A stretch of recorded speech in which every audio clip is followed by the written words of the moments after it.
The problem is more prevalent in our communities than people have been comfortable acknowledging. It's not just what's happening to vulnerable children, but by whom. That's the focus for the Prime Minister today.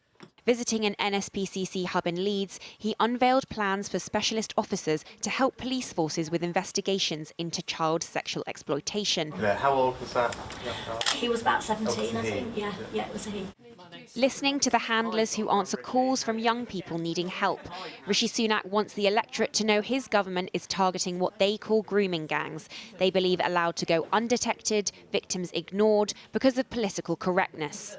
With the specific issue of grooming gangs, we've had several independent inquiries look at the incidents here in Rochdale, but in Rotherham and Telford. And what's clear is that when victims and other whistleblowers came forward, their claims were often ignored by social workers, local politicians, or even the police. And the reason that they were ignored were due to cultural sensitivity and political correctness. While racial sensitivities played a part, Rotherham is a painful reminder of wider-scale failures. A 2015 report showed misogyny and sexism was central to why girls as young as 11 who were raped, beaten, sometimes doused in petrol, were failed by the police and the council. Girls like Elizabeth, whose abuse started at 14, she was kept inside for 10 weeks. Her perpetrator jailed for 9 years.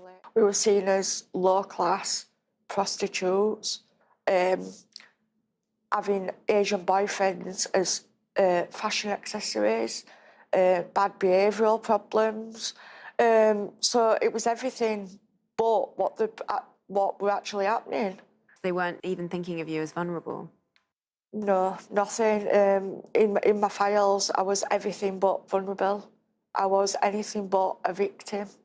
She was left to pursue her abuser in the civil courts when she felt the justice system had failed her too, and welcomes tougher sentences the government have announced today. Thank you. Well, thanks for having us first. The new measures, supported by the National Crime Agency, will also require police to record data on the ethnicity of perpetrators, though the government have been accused of jumping to conclusions already.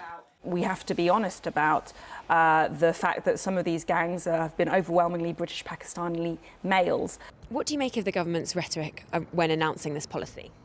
Unnecessary and dangerous. And so what the government is saying is that beware of brown men. Well, we know that if you're likely to be a predator, you're likely to be a white man, actually, in this country. So it's giving victims a false sense of security. How are you doing? You're right. In Hartlepool, meeting voters today, the Labour leader urged the government to look at the full picture. Ethnicity is important and nothing should get in the way of investigating and prosecuting child sexual exploitation. But if you look at the overall figure, that is, a relatively small element of it. Another policy announcement is another reminder that the local elections campaign is now in full swing. Party leaders using Parliament's downtime to pitch their party as the one of law and order. Serena Barker-Singh there. Well, earlier I spoke to Robbie Moore, who's the Conservative MP for Keighley in West Yorkshire. The Home Secretary and the Prime Minister have been accused of bringing ethnic profiling into this area of crime. I asked him if he thinks that's valid. Well, I don't agree with that, but what I do agree with is definitely looking at the ethnicity of both the perpetrators and the victims, because unless we have that data, we are then unable to get to grips with some of the complexities that have haunted communities like mine for far too long. I represent Keighley within the Bradford district. I've been very vocal about gang-related grooming for a long period of time, but the reality of it is we haven't got to grips with those issues. Is there a danger that if you focus too much on that, you cloud other issues? I mean, there are clearly problems with this going on in, I don't know, everything from the sports sector, from care services, care homes, the Catholic Church. It's everywhere.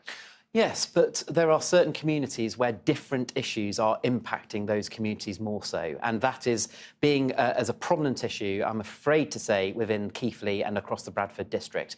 I've been calling for a full Rotherham-style inquiry into child sexual exploitation across the whole of the Bradford district. But let's flesh that out, because this has been happening on your patch, as you say, so you've pretty direct experience of it. What makes you so sure that political correctness is the obstacle here? Because no one has been talking about this issue at a local level. We saw the Rotherham-style inquiry, the J report come out in Rotherham, which clearly identified this very issue being the problem, that political correctness had effect got in a way. Those that were in positions of responsibility had ignored this issue. They weren't willing to touch the issue of a barge pole, which is why I've been called, and dare I say, unfortunately, I think the Bradford district would be far worse in terms of numbers than what Rotherham, Rochdale is. How do you change the culture, though? I mean, look at the Met. The Met were called, back in Macpherson, beginning of the century, they were called institutionally racist. They were called that a few days ago. In a generation, nothing had changed in that police force. One would suspect that police forces across the country, local authorities across the country, the same inertia. You change culture by having good leadership. And that is why I'm very pleased that the Home Secretary and the Prime Minister are being robust enough to bring out measures that potentially will ruffle a few feathers. But it is important that we absolutely have that sensible conversation. So what, in terms of ruffling feathers, but necessary ruffling feathers, you say, what's going to ruffle the feathers in today's announcement and how? Well, we've already seen people say that the fact that we're allowing the ethnicity to be collected is not a step in the right direction. I absolutely think it is. The fact that we have seen individuals say that just simply bringing out tougher sentences is not the appropriate measure, I absolutely think it is. What's holding the police back, then? Right now in Keith, you say the problem there is every bit as bad as Rotherham was. I do think that the police have definitely improved over the years, but it is frustrating that speed has not been happening quickly enough. And I think that's probably because the parameters have never been set from the top, perhaps. And now we very clearly have the Prime Minister saying that he will not allow political correctness to get in the way, and we will enable ethnicity data to be collected, not only of the perpetrators, but also of the victims. And what worries me is that there is a real issue of trust has been eroded from the victims in the very organisations that should be there to protect them. Can you impose trust? It seems to me you're attempting to impose trust by having a team that floats around Britain, frankly, giving police forces a boot up the bottom to get their act together. That's difficult. You definitely can't impose trust, and that's not what I'm saying. But what you can do is put the measures in place that earns that trust. And I think that this is a very good step in the right direction, that we have a robust announcements coming from the Prime Minister and the Home Secretary today. We will watch you with interest. Robbie Moore, thanks very much indeed. Well, now, Maggie Oliver has set up a charity helping the survivors of childhood abuse. She's also a former detective constable with Greater Manchester Police and is known for being a whistleblower on the Rochdale child sexual abuse ring. And she's with me now. Maggie, thanks very much for coming in. You were in with the Prime Minister and the Home Secretary, whites of the eyes and all that today. Are you impressed? I welcome bringing this subject into the public arena. I welcome the conversation around it. I took 3 survivors, including Elizabeth, who was just on your clip, to speak to Rishi and to Suella so that they could hear firsthand from victims who have been failed by the system, just what those failures have done to their lives. Which begs the question, if I may, is the Prime Minister and the Home Secretary, are they giving those victims who matter most what they need? Well, there's still a long, long way to go. This is the start of the journey. It is not the end. As I said to them today, you know, rhetoric and words are really easy. And I have heard these words so many times before from Priti Patel, from Sajid Javid, from repeatedly from different governments. And yet action does not follow on from those words. Right. We're going into a general election lead up. And I did ask them, is this electioneering? Because, you know, it's all right saying we are going to change things. We are going to do this.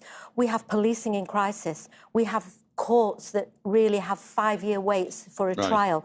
CPS that is not fit for purpose. Less than 2 in 100 reported rapes and abuse ever reaching court. Prisons overcrowded. Lack of training in police officers. So delivery is everything for this. 100%. Delivery is everything. Words are easy, actions are harder. Right. Now, the problem, and you know this better than I do, the problem is there is, and it is a fact, a problem in some minority sections of the British-Pakistani community with these gangs. That's the fact. The other fact is, overall, the majority, by far, of the perpetrators are white. That's a complex picture if you start bringing race into it, isn't it? No, because actually the law says that a 50-year-old man cannot have sex with a 12-year-old child. That is the law. The ethnicity actually doesn't matter. But when I hear some of your guests saying that it muddies the waters, the reality is that, yes, there is more abuse perpetrated by middle-class white men in this country, but that's because I think it's 94% of the people in this country are white. Right. But in the grooming gangs, they are overrepresented by Pakistani Muslim men who are the ones who are abusing children. And up until this time, really, there has been people turning a blind eye to that, failing children, not wanting to address it. That's a problem. OK, briefly, because delivery is all. Can a group wafting around from the Home Office, descending on police forces, make this change? Not easily. We've got to change culture, attitudes, leadership. We want accountability for those at the top who are not doing their job properly. And we need investment in policing and in the criminal justice system. And we want them to listen to victims and survivors. And at the Foundation, we are speaking to victims and survivors today who are being failed. So we have a big... a mountain to climb. That was just my phrase, a mountain to climb. A mountain indeed. to climb. We'll have to leave it there. Thanks very much for coming in. Thank you. Appreciate it.